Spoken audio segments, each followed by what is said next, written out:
या विकसित गाव अभियानाचा मूळ धागा जे आपण आपल्या देशाने एक टार्गेट ठेवलेला आहे, विकसित भारत @2047. परंतु खऱ्या अर्थानं आपला भारत हा कृषीप्रधान देश, तो खेड्यामध्ये वसलेला आहे आणि जवळपास 65 ते 70% ही लोकवस्ती आज ही गाव खेड्यामध्ये वसत आहे. आणि आपला देश विकसित करायचा असेल तर पहिल्यांदा गाव विकसित झालं तर देश विकसित होणार आहे.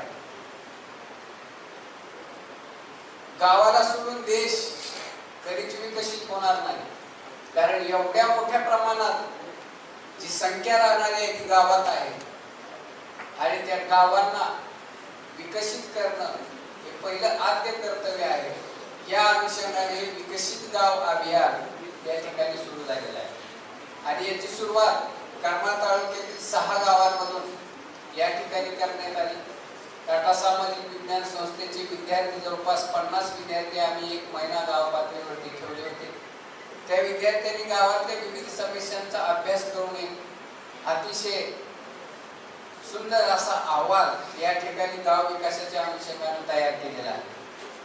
त्याच्यामध्ये गुन्हेगारी मुक्त गाव असेल, बालविवाह मुक्त गाव असेल, पाणीदार गाव करणं असेल, सेंद्रिय शेतीयुक्त गाव असेल, महिला अत्याचार निर्मूलन मुक्त असं गाव असेल, अशा वेगवेगळ्या संकल्पना आणि वेगवेगळ्या थीम या विकसित गाव अभियानामध्ये ठेवलेले आहेत आणि त्या अनुषंगाने विकसित गाव अभियान येणाऱ्या काळामध्ये आपल्या भारत देशाला विकसित करण्यासाठी एक महत्त्वाचं पाऊल आहे.